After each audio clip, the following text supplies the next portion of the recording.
droit de m'exprimer aujourd'hui sur un sujet qui me tient à cœur, c'est-à-dire les droits de l'enfant. Le projet de loi sur lequel la Chambre se penche présentement pose, à mon avis, un risque grave à l'égard des droits des enfants canadiens et c'est pourquoi j'aimerais exprimer mon désaccord avec la version actuelle du projet de loi C-560. Le projet de loi C-560, tel que proposé par mon collègue de Saskatoon, vient modifier la loi sur le divorce en remplaçant la notion d'ordonnance de garde par celle d'ordonnance parentale. Le texte exige désormais du juge, lorsqu'il rend une ordonnance parentale, qu'il applique le principe du partage égal de la responsabilité parentale, sauf s'il est démontré qu'une répartition différente de la responsabilité parentale favoriserait grandement l'intérêt de l'enfant. Ce changement dans la législation, qui peut sembler anodin à première vue, n'est pas sans conséquences majeures pour des milliers de familles canadiennes qui doivent passer à travers un moment déjà pénible qui est le divorce. Le principal effet de ce projet de loi est qu'il vient placer d'abord et avant tout l'intérêt des parents comme principale considération plutôt que l'intérêt supérieur de l'enfant lorsqu'une ordonnance parentale est émise. Or, à mon avis, il est absolument essentiel de maintenir le critère de l'intérêt de l'enfant en tant que considération primordiale lorsque les décisions sont prises par des juges et en ce qui concerne les droits de garde. Sur ce sujet, je me range également derrière l'opinion émise par le Barreau du Québec qui a publiquement annoncé son opposition au projet de loi C-560. Je me permets de lire, Monsieur le Président, quelques extraits de la lettre que le Barreau a fait parvenir aux députés de Saskatoon parce que, d'une part, je partage entièrement l'avis du Barreau et, d'autre part, parce que j'ai encore espoir que le député prendra en considération l'expertise qui est émise par la jurisprudence dont il est question. Dans cette lettre, la bâtonnière du Québec exprimait l'opinion suivante. Je débute la citation. Le projet de loi à l'étude a été précédé par le dépôt en 2002 et en 2003 de deux autres projets portant également sur des notions d'ordonnance parentale et de responsabilité parentale. Ce dernier projet faisant suite à une réflexion pan-canadienne qui s'est échelonnée sur plus d'une décennie. En 2001, le Barreau du Québec, sur invitation du Comité fédéral provincial territorial sur le droit de la famille, a participé à cette réflexion à un colloque sur le sujet.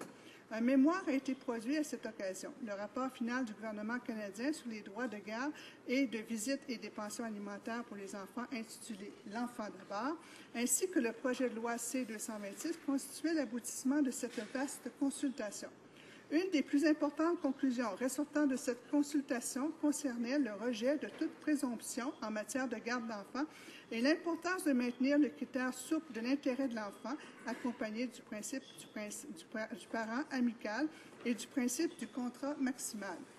Cette conclusion ralliait une forte majorité des participants à la consultation qui, rappelons-le, s'est adressée à plusieurs groupes sociaux et juridiques à travers tout le Canada. Le projet de loi C-560 propose des modifications qui sont à l'opposé des conclusions de la consultation de 2001 et en matière de garde d'enfants notamment. En effet, l'un des objectifs du législateur est d'introduire dans la loi sur le divorce sous l'expression de partage égal de la responsabilité parentale, une présomption d'autorité parentale conjointe et une présomption de garde partagée. Fin de la citation. Pourquoi le projet de loi fait fi d'une décennie de consultation? Pourquoi le projet de loi fait fi des avis d'experts en la matière?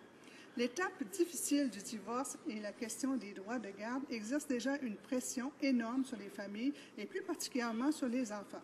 Or, le projet de loi actuel force le juge à faire passer l'intérêt de l'enfant en deuxième derrière le droit et la garde égalitaire des parents.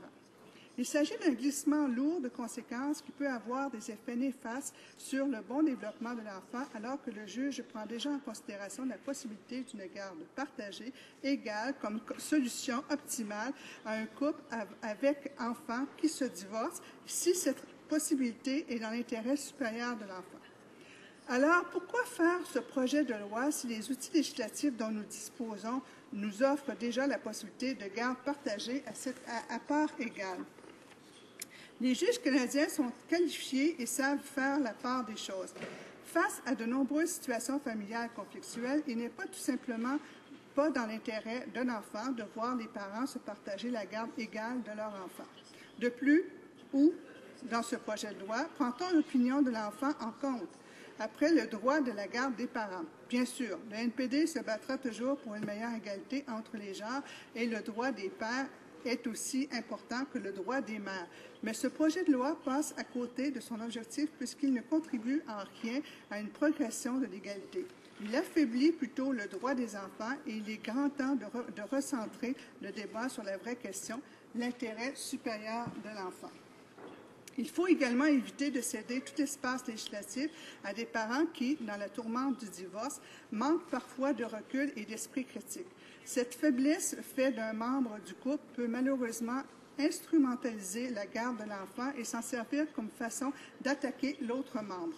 Il s'agit parfois d'une revendication égoïste plutôt que d'une manifestation honnête selon l'intérêt de l'enfant. C'est ce qu'il faut éviter à tout prix. C'est pourquoi je réitère le fait que je me range derrière l'opinion du Barreau du Québec qui affirme que l'intérêt supérieur de l'enfant doit primer sur toute autre considération en matière de droit de garde.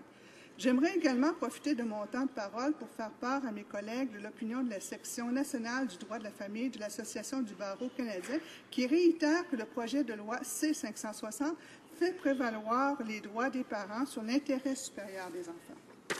L'association soutient également que le rôle parental n'a rien à voir avec la revendication de leurs droits par des adultes. Il s'agit du désir, de la capacité de faire passer l'intérêt supérieur de l'enfant avant tout. Et elle ajoute que le projet de loi est fondé sur la prémisse erronée selon laquelle le partage égal du temps consacré au rôle parental conviendrait à toutes les familles, sans égard aux capacités, circonstances, besoins, antécédents, difficultés ou attitudes de toutes les personnes concernées. En réalité, la modification proposée est clairement axée sur la promotion de l'égalité du point de vue des parents au détriment de l'intérêt des enfants sur lesquels la séparation de leurs parents a des répercussions. J'espère que mes collègues considéreront également cette expertise au moment du vote. Pour terminer, j'aimerais également souligner mon inquiétude par rapport à deux autres éléments que le projet de loi propose. D'abord, il y a la possibilité d'une modification d'ordonnance de garde déjà établie par un juge.